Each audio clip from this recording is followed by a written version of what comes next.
Supreme court ధర్మాసనం ఈరోజు కేటీఆర్కి నోటీసులు జారీ చేసింది.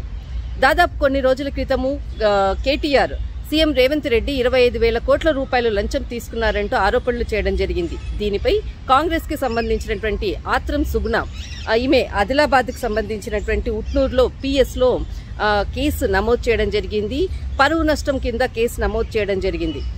తీవ్రమైనటువంటి ఆరోపణలు చేశారు అంటూ దీనిపై సంబంధించినటువంటి ప్రూఫ్ చూపించాలంటూ కూడా పిఎస్లో కేసు నమోదు చేయడం జరిగింది.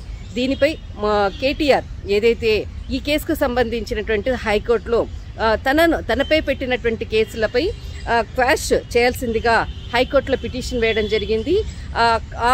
వేసినటువంటి పిటిషన్కి సంబంధించినటువంటిది కోర్టు కేటీఆర్కి అనుగుణంగా తీర్పు రావడంతో మరొకసారి ఆత్రం సుగుణ సుప్రీంకోర్టు మెట్లెక్కడం జరిగింది.